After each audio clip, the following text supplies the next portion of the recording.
जय बोलो देवादिदेव खतराट श्री भगवान महावीर स्वामी की जय जय जय। अहिंसा परमो धर्म की जय जय जय। परम पूज आचार्य गुरुवर श्री विद्यासागर जी महाराज की जय जय जय। परम पूज महामनामराज प्रमाण सागर जी महाराज की। हमारे जीवन में अनेक प्रकार की दुर्बलताएं और उन दुर्बलताओं में एक बड़ी दुर्बलता है भय।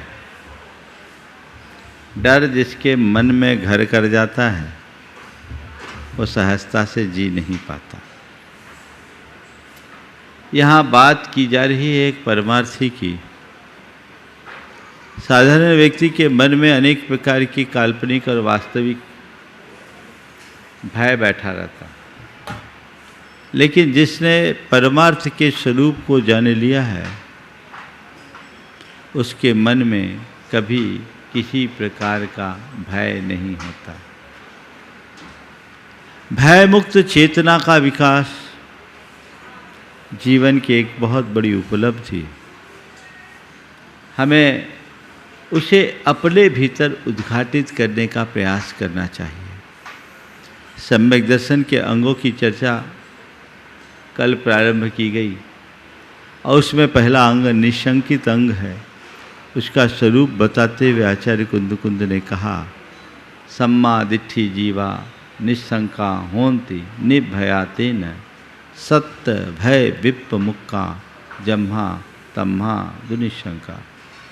सम्यक दृष्टि जीव निशंक होते हैं, इसलिए वे निर्भय होते हैं। चूँकि वे 7 भयों से मुक्त होते हैं, इसलिए निशंक है। कुल मिलाकर बात केवल इतनी सी है, जहाँ शंका है वहाँ भय है और जहाँ आशंका है, निशंक है, वहाँ अभय है। कल मैंने बात की थी श्रद्धा अश्रद्धा, श्रद्धा भय अभय। आज पुनः उसी बात को हम बढ़ा रहे हैं। मन का विश्वास हमें कितना निश्चिंत करता है। किसी भी क्षेत्र में, चाहे वो लौकिक हो या लोकोत्तर, जहाँ विश्वास है, श्रद्धा है, वहाँ निश्चिंतता है। और जहाँ शंका है, संशय है, संदेह है, वहाँ हमेशा खटका है कि हमें जो भी भय होता है वो एक प्रकार की शंका की परिणति है और यह शंका मोह भाव या राग भाव के कारण प्रकट होती है। हमें डर है कितने प्रकार का? 7 प्रकार का भय। आम जनों को 24 घंटा हीनाधिक रूप से सालता रहता है। किसी के जीवन में किसी प्रकार का भय, किसी के जीवन में किसी प्रकार का भय, किसी के जीवन में किसी प्रकार का भय। आज मैं उन भयों की चर्चा करके आपसे बताऊंगा कि ये भय शंका के कारण कैसे पनपते हैं और श्रद्धा के कारण इन भयों से कैसे मुक्त हुआ जा सकता है। सबसे पहले इहलोक भय को हम लेते हैं। इहलोक अर्थात लोक से संबंधित भय। इस लोक में भय, इस लोक में, इस लोक से भय। कोई व्यक्ति का भय या लोक में ऐसा कुछ घट जाए जो हमारे लिए तकलीफ दे हो, ये मन की एक आशंका है जिससे डर होता है, चाहे वो चेतन हो या अचेतन। चेतन अथवा अचेतन निमित्त मुझे किसी तरीके से प्रभावित न कर दे, वो हमारे मन को भयातुर करता है। किस वजह से? हमें शंका है। किसकी शंका है? मेरा कोई नुकसान न हो जाए, मुझे क्षति न पहुंच जाए। किसका नुकसान, किसकी क्षति? तो हमारे शरीर को नुकसान न पड़े, हमारी संपत्ति को नुकसान न हो, हमारे स्वास्थ्य को नुकसान न हो, हमारी संतति, हमारी संतान, हमारे परिवार को नुकसान न हो। यही सब चीज़ें हैं ना जिनके प्रति हमारा मन हर पल आकुल व्याकुल बना रहता है, आकुलित चित्त रहता है कि इन्हें किसी भी प्रकार से क्षति न पहुँचे, इनको कोई नुकसान न हो। और साधारण प्राणी अपने शरीर, अपनी संपत्ति, अपनी संतति, अपनी जो भी उसके साथ जोड़ी हुई सामग्री है, उन सब में थोड़ी भी क्षति पहुंचती है तो उसे अपनी निजी क्षति मानकर बहुत ज़्यादा दुखी होता है। लेकिन जो सच्चा तत्वज्ञानी है, जिसके हृदय में ये श्रद्धा गहरे स्तर पर बैठ गई है कि मैं देह नहीं चेतन हूँ और अजर अमर अविनाशी शाश्वत आत्मा हूँ,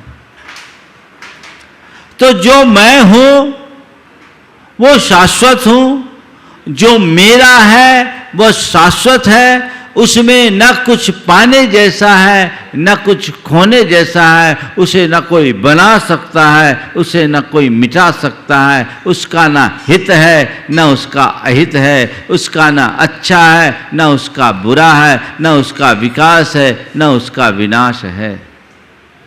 ये बात जिसके चित्त में गहरे बैठ जाए, उसको इन सब चीजों से कोई प्रभाव होगा? क्यों? जो हो रहा है वो तो मैं हूं ही नहीं, है ना? तो स्वरूप का बोध या स्वरूप का श्रद्धान हमें ईलोक भय से मुक्त कर देता है। आप लोग पिक्चर देखते हैं, पिक्चर में कई तरह के दृश्य होते हैं, भयानक, सामने वाले को मारा जा रहा है, देखकर लोगों को डर लग रहा है, पर उस अभिनेता के अंदर आपको कुछ लगता है क्या? हाँ? क्यों नहीं? क्यों नहीं? क्योंकि उसको पता है ये रियल नहीं है, रोल है। रियल में तो कुछ होना ही नहीं ना। बस संत कहते हैं अपनी रियलिटी को जानो, जो रियल है वो शाश्वत है और जो रोल है वो पल पर बदलता है। जो रोल को ही रियल मान लेते हैं वो जिंदगी भर रोते रहते हैं, और जो रोल और रियल के भेद को समझ लेते हैं, कुछ भी हो जाए उन्हें कुछ फर्क नहीं पड़ता। क्या मेरा रोल है और क्या रियल है, इसे समझो। जो वास्तविक है उसे पहचानो, उसकी श्रद्धा करो। हम लोग कह देते हैं, क्या कहते हैं? मैं आत्मा हूं। कब कहते हैं? जब स्वाध्याय करते हैं तब, जब प्रवचन सुनते हैं तब, या कोई धर्म चर्चा आती है तब। लेकिन अंतर मन से पूछो, दिन भर अपने आप को क्या मानते हैं? ये कौन करता है? ये हमारे अंदर का मोह भाव, ये हमारे भीतर का राग भाव है जो हमें हमारे स्वरूप में स्थिर नहीं होने देता। वो डराता है उसी कारण कि मुझे इलोक में कोई नुकसान ना पहुंच जाए। अरे जब तेरा नुकसान हो ही नहीं सकता तो फिर नुकसान कैसा? ये मन की दुर्बलता है जो स्वरूप के श्रद्धान के अभाव में पनपती है। सेठ सुदर्शन के ऊपर इतना भयानक उपसर्ग हुआ, सूली पर चढ़ाया जा रहा है। आपने देखा कभी सुदर्शन को काटते घबराते हुए? सेठ सुदर्शन डरे? ये सुदर्शन नहीं, सेठ सुदर्शन की बात कर रहे। वो सुदर्शन सुदर्शन थे। क्यों? अरे सूली पर चढ़ाने की बात, मुझे तो जब कोई छू ही नहीं सकता तो सूली पर किसको चढ़ाया जाएगा? ये शरीर को चढ़ाया जा रहा है। ये तो उसी दिन चढ़ गया था जिस दिन ये जन्म लिया था। मैं तो अजर अमर अविनाशी हूं। जैसे लोग देख रहे हैं मैं भी वैसे उसका दृष्टा हूं। मेरा कभी कुछ नुकसान नहीं हो सकता। ये गाढ़ श्रद्धान था, कुछ नहीं हुआ, कुछ नहीं हुआ। विश्वास से भय दूर भागता है। थोड़ा अपने बचपन की ओर मुड़ो। जब साइकिल चलाना शुरू किए हों और पहली बार ऊपर सीट पर चढ़कर हैंडल पकड़कर साइकिल चलाएं, तो क्या पीछे कोई बैठा रहता है? हम पकड़े, चलो चलो चलो, हम पकड़े, चलो चलो। तो जब तक ये रहता है कि पीछे कोई पकड़ा हुआ है तो हम सेफ हैं, डर लगता है। और पीछे कोई नहीं है तो अरे भाई डर न लगे। तो शुरुआत में व्यक्ति के मन में डर लगता है कि कोई नहीं है, लेकिन पीछे किसी का सपोर्ट है, हाँ है, कोई भरोसे का आदमी है, तो कोई डर नहीं। कुल मिलाकर जहां विश्वास है वहां भय नहीं, वहां निश्चिंतता है। लोक में विश्वास और परलोक में विश्वास, लौकिक कार्य में विश्वास और पारमार्थिक कार्य में विश्वास। कई लोग हैं जिनके मन में बड़ा हर नेगेटिविटी रहती है। व्यापार करना शुरू किए,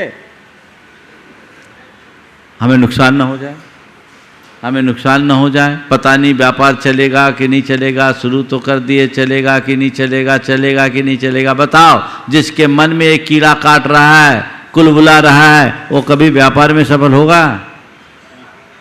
क्यों? उसके भीतर कॉन्फिडेंस ही नहीं है। तो क्या कहते हैं भैया, आत्मविश्वास से लबरेज रहो, तब तुम्हारा अपने आप विकास होगा। तो जैसे लौकिक क्षेत्र में आत्मविश्वास की जरूरत है, वैसे ही परमार्थिक क्षेत्र में आत्मा के विश्वास की जरूरत है, आत्मा के श्रद्धान की जरूरत है। तब तुम सफल हो पाओगे और तभी अपने डर को दूर कर पाओगे। श्रद्धा ऐसी जमाओ कि डर है ही नहीं। एक व्यक्ति है जो ये सोच रहा है सफल होंगे कि नहीं होंगे, और एक व्यक्ति है जो सोच रहा हम पक्के सफल होंगे और यहां तक पहुंचेंगे। कौन अच्छा है? तो अपना कॉन्फिडेंस, कई बच्चे पढ़ लेते हैं खूब अच्छे से, पर कॉन्फिडेंस वीक होता, पता नहीं पेपर ना बिगड़ जाए, पेपर ना बिगड़ जाए। तो सब जानने के बाद भी उनका पेपर बिगड़ जाता, बिगड़ता है। हाँ, और जिनके अंदर कॉन्फिडेंस होता है वो क्या करते हैं? हाँ, कैसा भी पेपर आए, बैठ जा, शुरू हो जाएगा। मुझसे लोग बोलते हैं, महाराज जी आप एकदम किसी भी विषय पर कभी भी बोलते हो तो एकदम पूरी बात कैसे बोल देते हो? कहाँ से आ जाता है? मेरा कहीं से नहीं आता। मेरे अंदर कॉन्फिडेंस है इतना कि मैं बोलूँगा, शुरू करूँगा तो मेरा हो जाएगा, अपने आप हो जाएगा। अब मैं आज सोच लूँ कि अरे ज़्यादातर तो मैं बिना तैयारी के ही आता हूँ, शुरू हो जाता हूँ, और आप लोगों को उसका लाभ मिल जाता है। क्यों? अंदर तो मटेरियल भरा है, रात दिन चिंतन चलता है, केवल उसको परसना ही है। पर ये सब कब? जब मेरे भीतर आत्मविश्वास है।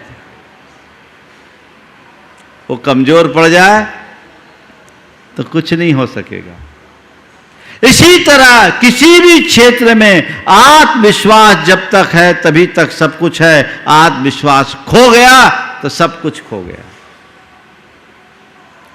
तो परमार्थ में आत्मा का विश्वास और लोक में आत्मविश्वास, सम्यक दृष्टि के अंदर दोनों बातें होती है, इसलिए वो निर्भय होता है।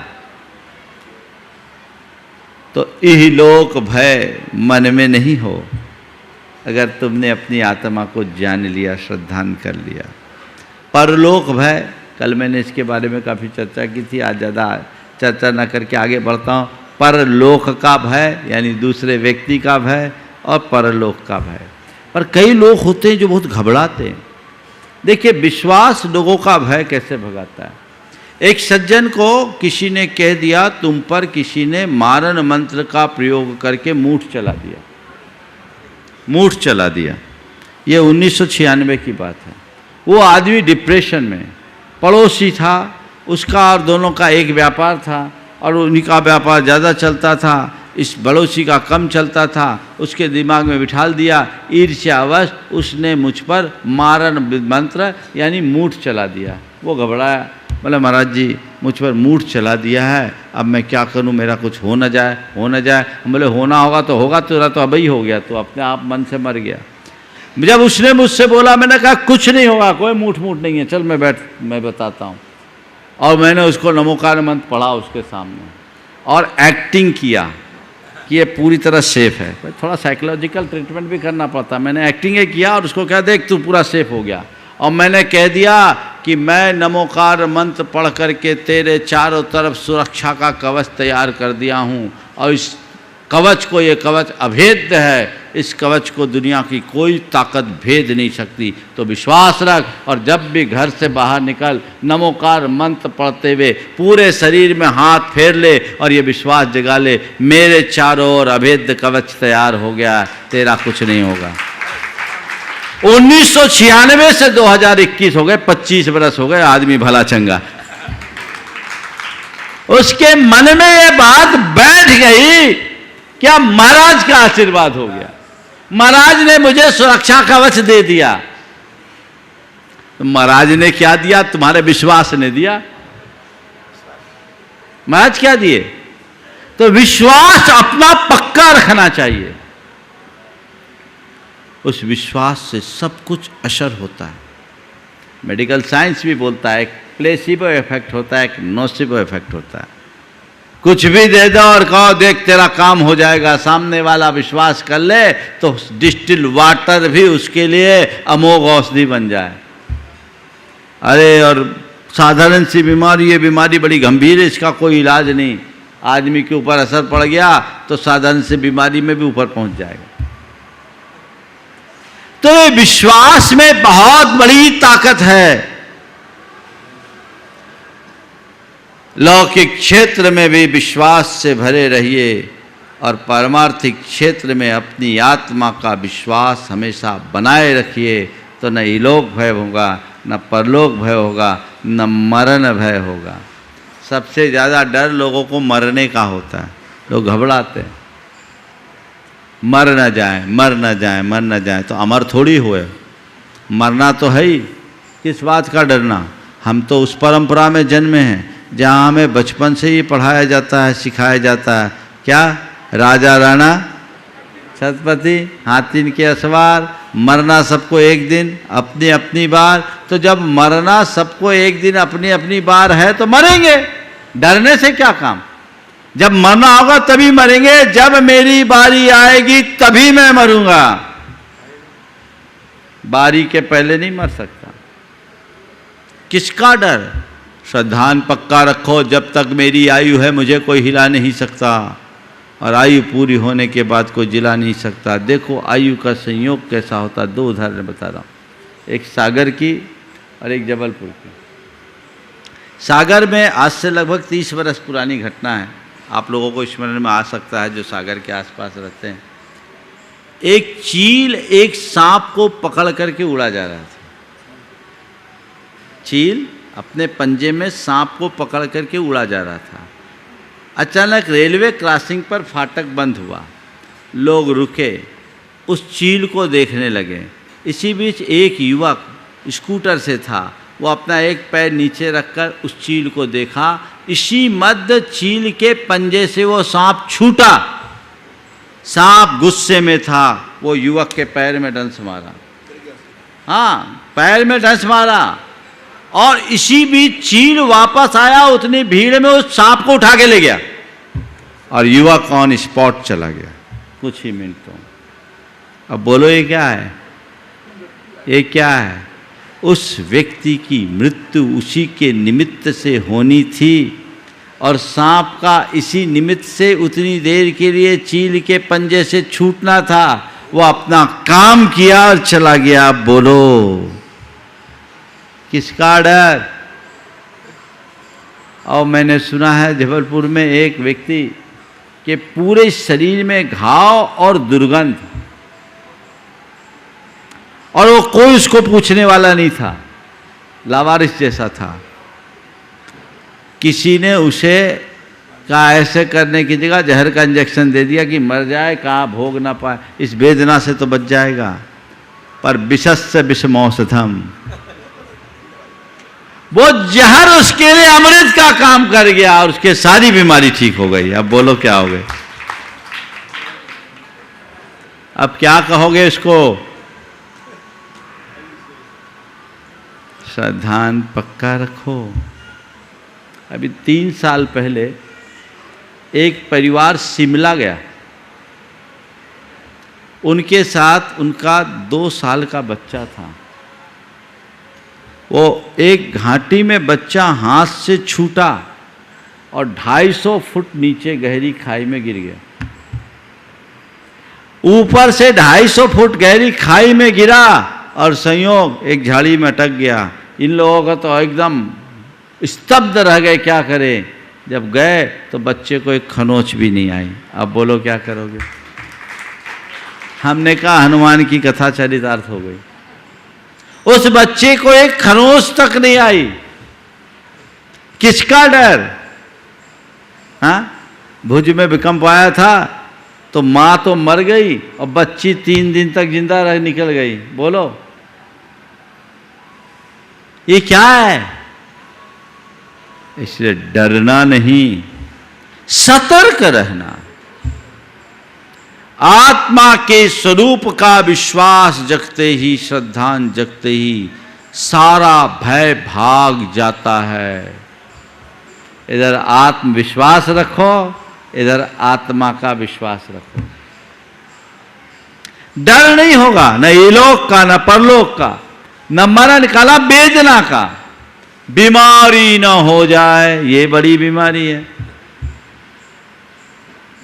मैं आप सबसे कहता हूं, कितने भी बीमार हो अपने आप को बीमार मत मानो, क्योंकि बीमार तन के 100 इलाज हैं, बीमार मानसिकता का कोई इलाज नहीं। तन की बीमारी को कभी मन पर हावी मत होने दो। आज से कुछ वर्ष पहले मैं मैनपुरी में था, मैनपुरी उत्तर प्रदेश में, 2002 की बात है। एक सज्जन आए, उन्होंने कहा महाराज जी आपकी कृपा से मेरी 20 साल पुरानी बीमारी चली गई। वो वहाँ एसडीएम की पोस्ट पर थे। मैंने कहा मेरी कौन सी कृपा हो गई, मैंने तो कुछ किया नहीं, आप कभी मुझसे मिले भी नहीं। बोले महाराज मैं आपका नियमित प्रवचन सुन रहा हूँ। उस समय लाइव नहीं चलता था, सामने आके सुनते थे। मैं आपका नियमित प्रवचन सुन रहा हूँ। अब 1 सप्ताह पहले आपने एक वाक्य कहा था कि तन की बीमारी को मन पर हावी मत होने दो। महाराज ये बात मेरे हृदय में बैठ गई। मैं पिछले 20 सालों से एंजाइना के पेन से पीड़ित हूँ। एंजाइना कार्डिक की एक प्रकार से एंजाइना के पेन से पीड़ित हूँ। पीड़ित था, हूँ नहीं बोला, पीड़ित था। बहुत इलाज किया महाराज, कुछ नहीं लगा। लेकिन आपके इस वाक्य ने मेरे जीवन में चमत्कार घटित कर दिया कि तन की बीमारी को मन पर हावी मत होने दो। तन बीमार है, मन नहीं, मैं स्वस्थ हूं। महाराज जी पिछले 3 दिन से मैंने सारी दवाइयां बंद कर दी और आज मैं स्वस्थ हूं। क्या है? मैं ये नहीं कहता कि तुम बीमार पड़ो तो दवाई नहीं खाओ, उल्टा पुल्टा हो जाएगा तो मेरे सिर पे और बात ठीकरा फोड़ोगे। दवाई लो लेकिन घबराओ नहीं। सबसे पहला इलाज मन का होना चाहिए। मन की बीमारी शांत होगी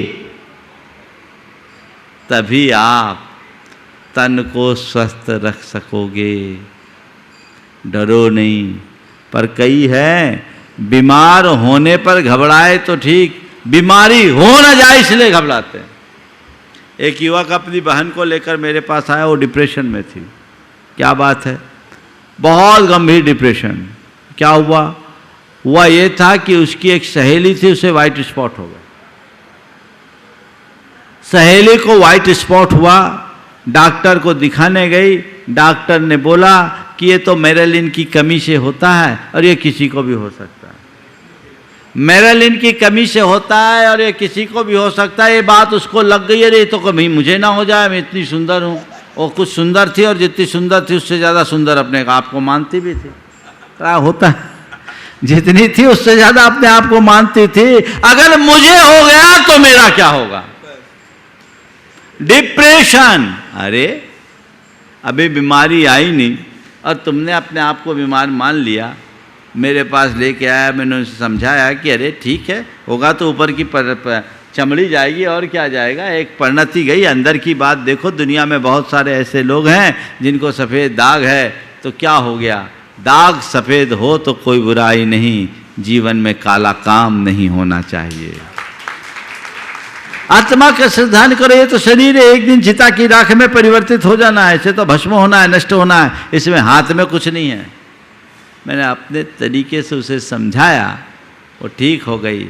मैं आप सबसे भी कहता हूँ, वेदना को लेकर व्याकुलता मन में मत रखो। मुझे बीमारी ना हो ये सावधानी जरूर रखना, हेल्थ कॉन्शियस होना चाहिए, लेकिन कितनी भी बीमारी हो उसको अपने मन पर हावी मत होने दो। अपना खान पान, आचार विचार, व्यवहार इतना अच्छा बनाइए कि आप पर बीमारी आए ही नहीं। सतर्क रहिए, अपनी मानसिकता को सदैव स्वस्थ रखिए और ये श्रद्धान अपने हृदय में जगा लें कि शरीरम व्याधि मंदिरम, शरीर तो बीमारी का घर है और आत्मा में कोई रोग है ही नहीं, वो निरोग है। स्वस्थोहम, मैं स्वस्थ हूँ, मैं मस्त हूँ, ये भाव अपने हृदय में बैठ जाना चाहिए। क्या? मैं स्वस्थ हूँ, मैं मस्त हूँ, मैं स्वस्थ हूँ। डर गया तो इलोक भय, परलोक भय, मरण भय, वेदना भय, आकस्मिक भय, अचानक कुछ हो न जाए, ये भी बड़ी व्याकुलता है लोगों को। कोई भी आकस्मिक, कोई बीमारी ना आ जाए, कोई विपत्ति ना आ जाए, कोई दुर्घटना ना घट जाए, कोई नुकसान ना हो जाए, ना हो जाए, ना हो जाए, ना हो जाए, कभी मत सोचना। मनोविज्ञान कहता है तुम जो चीज सोचोगे ना हो वो चीज हो जाएगा, क्योंकि सबकॉन्शियस में उसका उल्टा असर पड़ता है। हमारे अंदर से नकारात्मक तरंगे प्रकट होती है। इसलिए हमेशा जीवन में कुछ करना है और कुछ पाना है तो मुझे ये हो, ये सोचो। मुझे क्रोध ना आए ऐसा मत वो सोचना। जितना सोचोगे क्रोध ना आए तो क्रोध क्रोध क्रोध क्रोध जितनी बार रटोगे उतने क्रोध के संस्कार बढ़ेंगे। मुझे क्रोध ना आए सोचने की जगह मुझे शांत रहना ये सोचो। मेरे जीवन में विपत्ति ना आए ये सोचने की जगह मेरे मन में शांति हो, मेरे जीवन में शांति हो ये सोचो। मुझे कोई भय ना हो ये सोचने की जगह मेरा मन अभय रहे ये सोचो। आकस्मिक क्या है? जीवन का क्रम है। अगर गया भी, कुछ भी हुआ, कुछ भी घटा तो वो कहाँ घटेगा? तन के साथ घटेगा, धन के साथ घटेगा, परिजन के साथ घटेगा।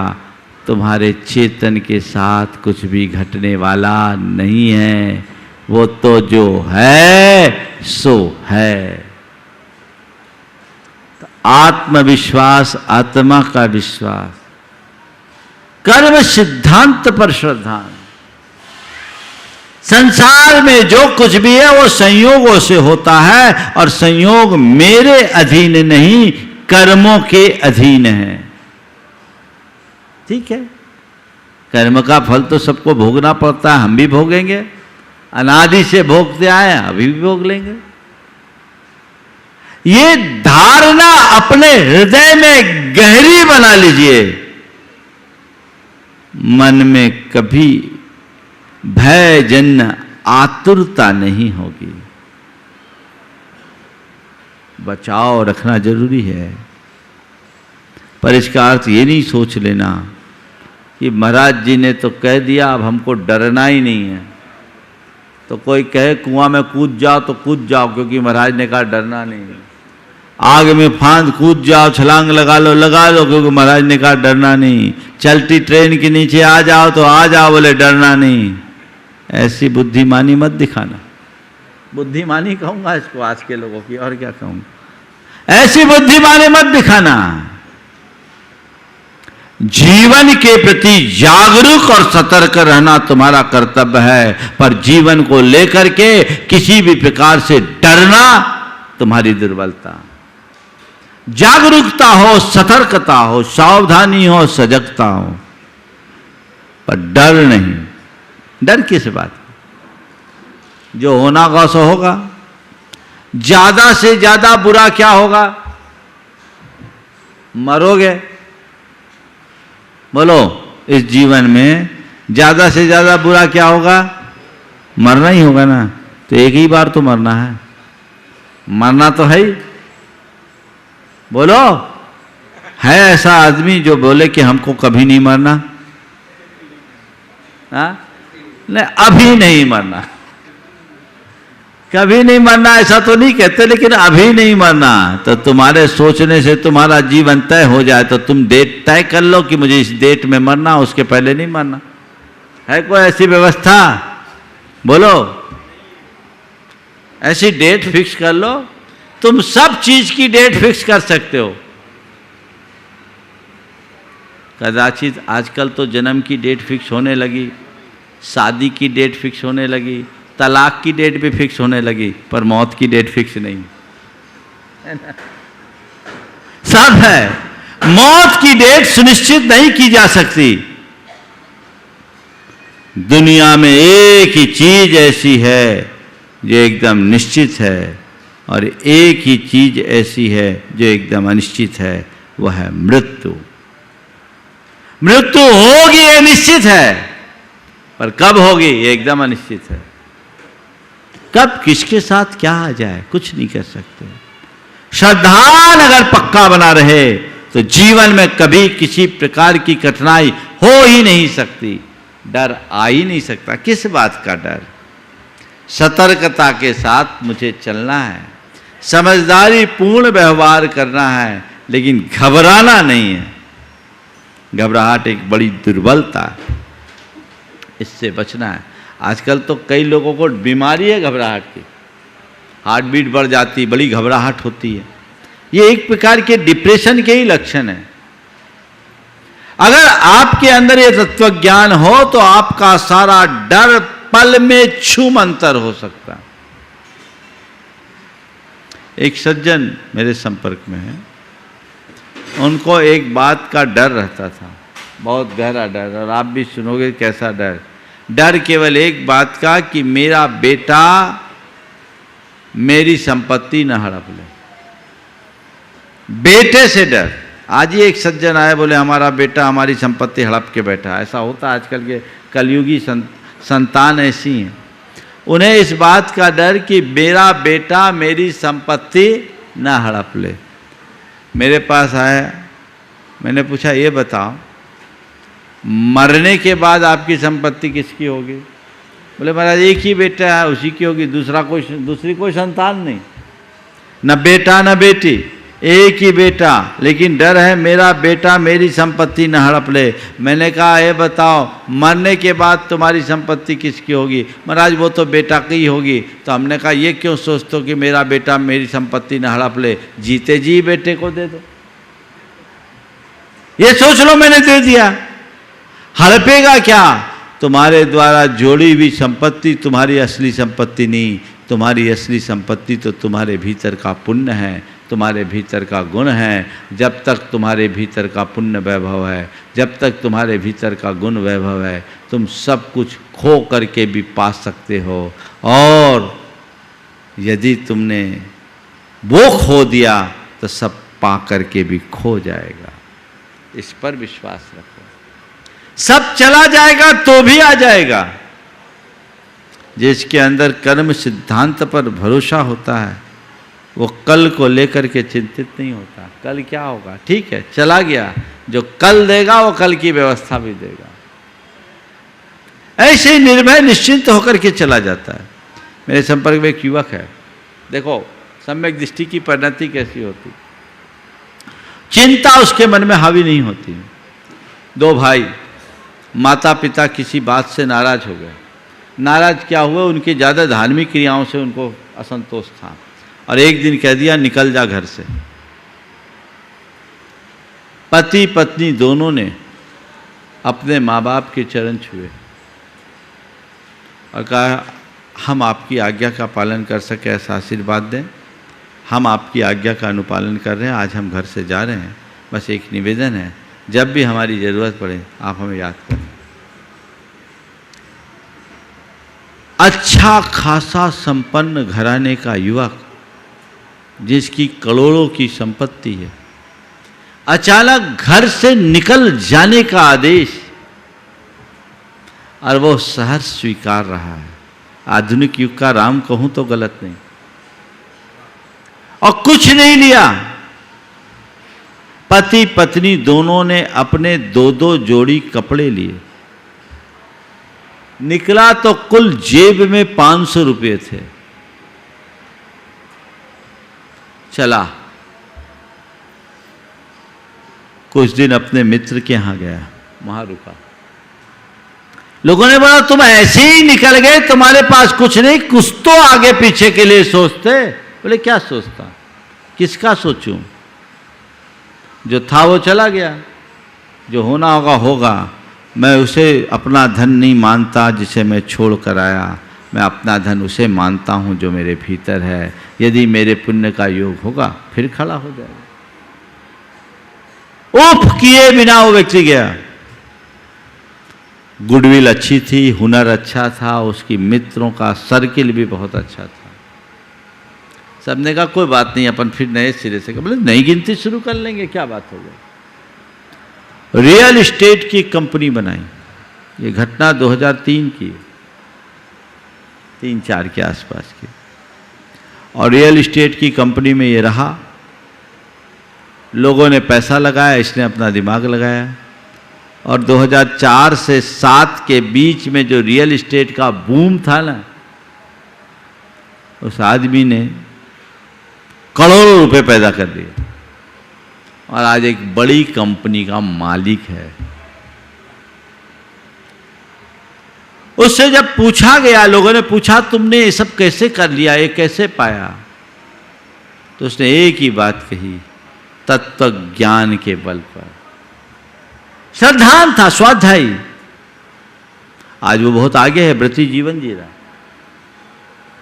व्रती जीवन जी रहा और बहुत बड़ा एम्पायर है, कमी कुछ नहीं। और ये सब खो गया, सब खो गया, सब खो गया। तेरा है क्या जो खोएगा? जो तेरा है वो खो नहीं सकता, और जो खोगा खोएगा वो तेरा हो नहीं सकता। ये श्रद्धान अपने अंदर जगा लो। बाकी तो व्यवहार है, नदी नाव संयोग है।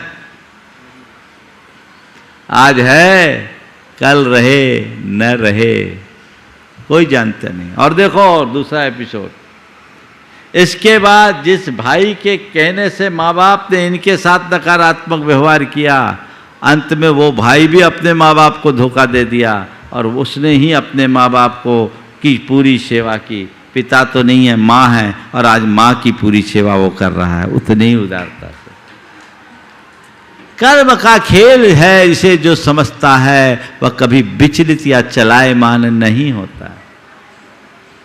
डरो नहीं, संभल करके जियो। तो जहाँ श्रद्धा होगी वहाँ अभय होगा, जहाँ शंका होगी वहाँ भय होगा। कल भी, आज ठीक है, कल भी ठीक होगा, कोई भय नहीं। कल कहीं कुछ गलत ना हो जाए तो डर ही डर होगा। आज गलत है, कल गलत ना हो जाए तो भी डर होगा। जो है सो है, जो है सो सही है, ये अवधारणा हृदय में बैठ जाए, सब ठीक है। तो ये निशंक पने की बात है जो व्यवहार में आती है। निश्चय में जाए तो आत्मा में डूब जाते हैं। वो तो केवल ऐसी आत्मानुभूति जिसमें कोई कुछ भी कर दे तो डर नहीं। अरिमित्र महल मशान कंचन कांच निंदन स्तुतिकरण अर्घावतारण असी प्रहारन में सदा समता धरन। कोई डर नहीं। व्यवहार में भी इस तरह की निश्चिंतता आनी चाहिए। मेरे साथ घटना घटी 2006 में। बांग्लादेश की सीमा में मैं था। कोलकाता से मैं बरहमपुर की तरफ जा रहा था। रास्ते में एक जगह लगभग 2-2.5 हजार बांग्लादेशी लोगों ने मुझे घेर लिया। मेरे साथ लोग थे। सुबह 100-150 लोग रहते थे। उस दिन दोपहर में बिहार करने का कोई प्रोग्राम नहीं था, तो लोग चले गए। एक ही टाइम बिहार करते थे। मौसम थोड़ा अनुकूल हुआ, हमने सोचा चलो बिहार कर लो, तो हम टारगेट पर अक्षय तृतीया के दिन सुबह सुबह पहुंच जाएंगे। हमें 12 किलोमीटर बिहार करना था। चले 7 किलोमीटर तक तो लोगों ने मुझ पर फूल बरसाया, बहुत स्वागत किया। वहाँ के जनता, जो स्थानीय जनता थी, उसकी अपार श्रद्धा थी। 3 बजे सुबह से आ जाते थे लोग। हजारों लोग दर्शन करते थे। लेकिन थोड़े आगे मालूम पड़ा कि वहाँ एक मदरसा है और वहाँ 150-200 लोग हैं, थोड़ा न्यूसेंस क्रिएट कर रहे हैं। हमने कहा ठीक है, यहाँ रहने से कोई फ़ायदा नहीं, चलो। फोर्स भी अपने साथ थी। हमने सबसे कहा कोई प्रोटेस्ट नहीं करना, चलते हैं। जब एक फरलांग पास रहे तो पता लगा 1500 से 2000 आदमी पूरे रोड को घेरे हुए। लोगों ने मुझसे कहा महाराज यहीं रुक जा। मेरे मन ने मुझसे कहा कि यहाँ रुकना खतरा है, आगे चलो देखते हैं। हम आगे चले। प्राय हम बिहार में जब चलते हैं तो लोग इधर उधर की बातें न करें तो जाप कराते चलते हैं। हम जाप करा रहे थे।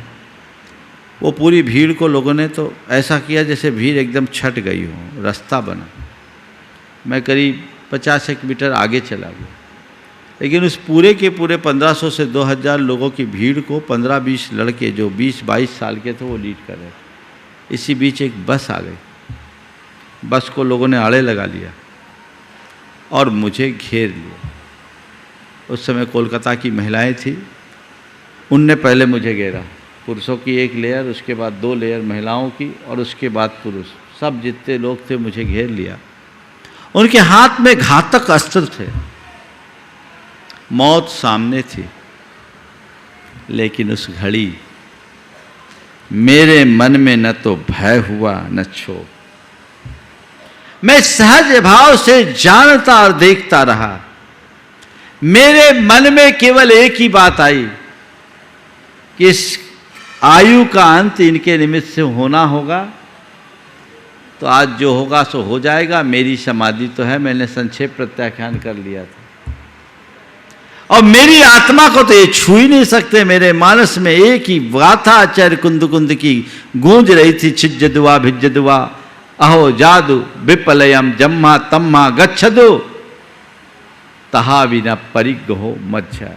छिद्दुआ भिज्जदुआ निज्जदुआ अहो जादु विपलयम जम्मा तम्मा गच्छदु तहा विना परिग्रहो मध्य। ये मेरा है नहीं, मुझे छू ही नहीं सकते। मुझे मारने के तो सवाल नहीं। मैं तो शुद्ध आत्म तत्व हूँ। सहज साम भाव में मैं था, डर नहीं। अरे अब क्या होगा, अब क्या होगा। हालांकि हल्की सी चोट आई, सिर में चोट आई, पूरी कहानी अलग है। पर उस मूवमेंट में भी मेरा मन विचलित नहीं हुआ। किसके बल पर? आत्मश्रद्धान के बल पर। तो बहुत बड़ी ताकत है, व्यवहार में वो घटित कर सकते हैं। और जो ध्यान में है उनके लिए तो कोई कितना ही बड़ा उपसर्ग कर दे कुछ नहीं होता। उनके लिए कहते सम्मा दिट्ठी जीवा निशंका होंति निभयाति न सत्य भय। जो चत्तारी विपाए छिंददिकम बंध मोह करे सो निशंको चेदा सम्मा दिट्ठी मुने यब्बो मिथ्यात असंयम कसाय योग। ये जो चारों पाद हैं कर्म बंध को करने वाले, इसको जो छेद देता है वो निसंक होता है। यानी जब तक मोह और राग भाव तुम्हारे हृदय में प्रबल बने हुए हैं तब तक डर है। जिस पल तुम्हारा मोह मिटेगा, तुम्हारा राग शांत होगा, तुम्हारे अंदर का डर पूरा होगा, दूर होगा, फिर कभी हावी नहीं होगा। तो मोह भाव को पहले दूर करो, राग भाव को धीरे धीरे मंद करो, पूरे जीवन आनंद के साथ जीने में आप समर्थ हो जाएंगे। सभी के जीवन में वैसा ही आनंद हो और जीवन के परम तत्व का रस ले सके, इस भाव के साथ मैं यहीं पर विराम ले रहा हूँ। बोलिए परम पूज्य आचार्य गुरुवर श्री विद्यासागर जी महाराज।